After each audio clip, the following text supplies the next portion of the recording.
चलिए सीधे मुद्दे पर आते हैं।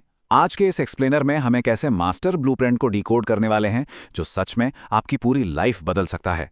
देखिए, एक कड़वा सच बताऊं, आप जितना ज्यादा अपने आप को और अपनी लाइफ को लोगों के सामने रखोगे ना, उतने ही ज्यादा चांसेस हैं कि आप जिंदगी में कभी कुछ बहुत बड़ा अचीव नहीं कर पाओगे। जी हाँ, बिल्कुल सही सुना आपने। अगर आप इस एनालिसिस की माने तो हर किसी को अपनी लाइफ में एक ना एक बार इस दुनिया और लोगों से कट के कुछ समय के लिए पूरी तरह डिसअपियर हो जाना चाहिए। सोसाइटी से स्टेप बैक करके खुद पर फोकस करने के इसी पावरफुल तरीके को घोस्ट मोड या गायब हो जाना कहा जाता है। इस पूरे प्रोसेस को अच्छे से समझने के लिए हम इन 5 अहम टॉपिक से गुजरेंगे। सक्सेस और मिस्ट्री, फेज 1 यानी गायब होना, फिर द स्पॉटलाइट इफेक्ट, उसके बाद फेज 2 यानी शैडो वर्क, और finally phase 3 the epic return. तो चलिए बिना टाइम वेस्ट किए आगे बढ़ते हैं। सबसे पहले बात करते हैं हमारे पहले सेक्शन की, सक्सेस और मिस्ट्री। बाकी लोगों की ना एक फितरत होती है, उन्हें आपकी सक्सेस की खुशी से ज्यादा आपकी अचीवमेंट से एक अजीब सी जेलसी होती है। ये एक नेचुरल सोशियोलॉजिकल टेंडेंसी है, क्योंकि लोग हमेशा अपने आप को दूसरों से ऊपर रखना चाहते हैं। इसीलिए एक हाई अचीवर के लिए एकदम शांत रहना, एब्सोल्यूट साइलेंस मेंटेन करना बहुत जरूरी है। और खुद को ट्रांसफॉर्म करने का ये एक कंप्लीट प्रोसेस है, जिसके 3 मेन फेज होते हैं। पहला, दुनिया की नजरों से गायब हो जाना। दूसरा, एक शैडो की तरह चुपचाप काम करना। और तीसरा, अपने ट्रांसफॉर्म वर्जन के साथ रीअपियर होना। ध्यान रखिएगा, अगर कोई इनमें से एक भी फेज में चूक गया ना, खासकर इस लास्ट वाले फेज में, तो ट्रांसफॉर्मेशन अधूरा रह जाएगा और इस बात का रिग्रेट जिंदगी भर रहेगा। अब हम एंटर करते हैं फेज 1 में, जो है पूरी तरह गायब होना। देखिए, ये सिर्फ फिजिकल रूप से गायब होना नहीं है। हमारी स्पीशीज के सर्वाइवल के टाइम से ही इंफॉर्मेशन शेयर करना हमारी नेचुरल टेंडेंसी रही है। हमें लगता है कि हम सबको सब कुछ बता दें, लेकिन आपको इसे रोकना होगा। जैसा कि इस कोट में कहा गया है कि आप अपने शब्दों को बदलकर अपनी दुनिया बदल सकते हैं, क्योंकि सच तो यह है कि आपकी जुबान आपको सबसे ज्यादा धोखा देती है।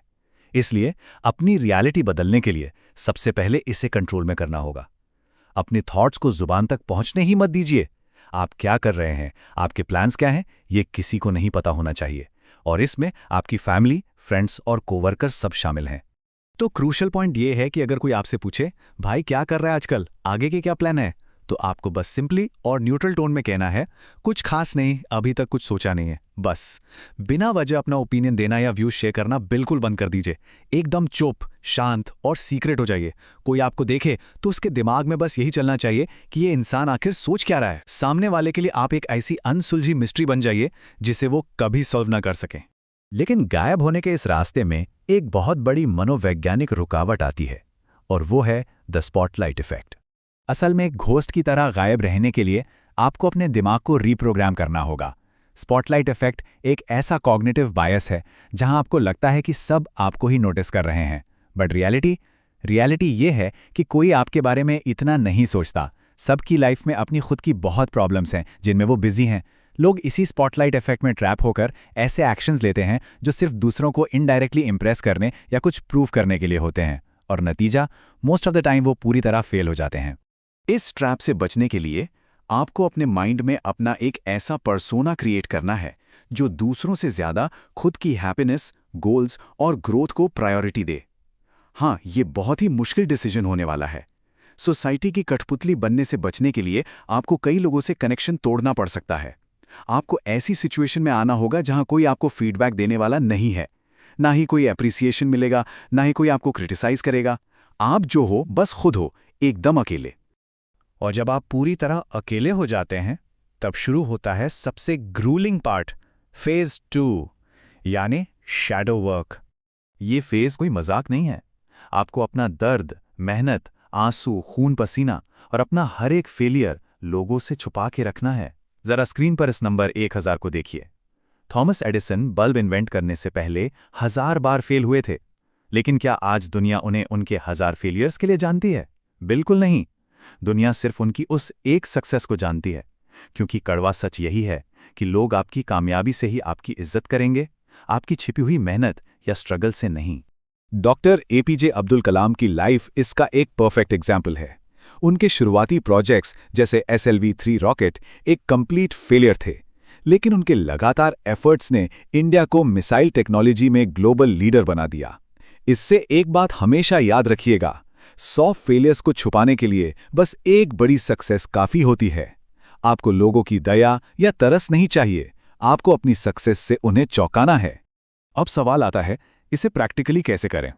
सबसे पहले अपने टारगेट्स फिक्स कीजिए।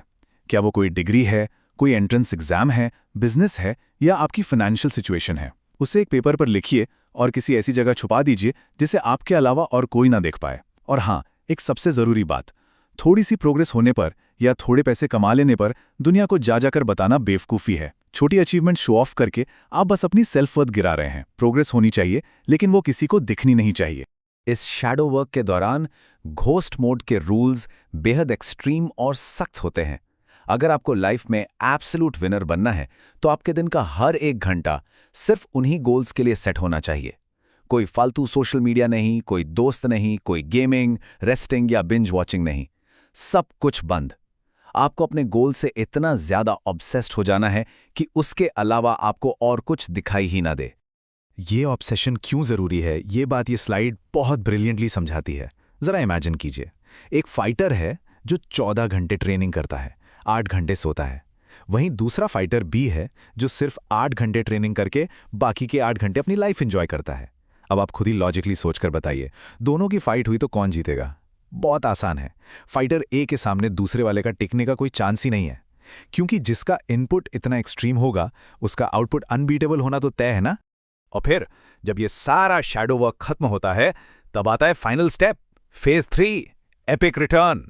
जब आप एक शैडो की तरह अपने आप को दिन रात अपग्रेड करने में लगे रहते हैं और उसके बाद जब आपका ट्रांसफॉर्म वर्जन दुनिया के सामने आता है ना, तो अच्छों के होश उड़ जाते हैं। आप मेंटली वाइज, फिजिकली स्ट्रांग और फाइनेंशियली इंडिपेंडेंट बन चुके होते हैं। लेकिन यहाँ एक अल्टीमेट ट्विस्ट है, जब आप सच में पूरी तरह ट्रांसफॉर्म हो जाते हैं तो आपके अंदर सक्सेस को शो ऑफ करने की कोई इच्छा ही नहीं बचती। बड़े गोल्स का पीछा करते करते उस एकांत में आपको एक ऐसी शांति मिल जाती है जो अपने आप में सबसे बड़ा रिवॉर्ड बन जाती है। तो इस पूरे एक्सप्लेनर का कंक्लूजन क्या है? घोस्ट मोड में जाकर इंसान खुद को अपनी सोच से भी कई ज्यादा बड़ा बना लेता है, लेकिन इस ट्रांसफॉर्मेशन की एक बहुत भारी कीमत है, एक्सट्रीम सैक्रिफाइस और इस दुनिया से कट जाना। तो मैं आपको इसी एक गहरे सवाल के साथ छोड़कर जा रहा हूं, क्या दुनिया से कट जाने की इस भारी कीमत को चुकाने की हिम्मत है? क्या खुद को सच में पाने के लिए आप ये साइलेंट रास्ता चुनने को तैयार हैं? इस पर जरूर विचार कीजिएगा।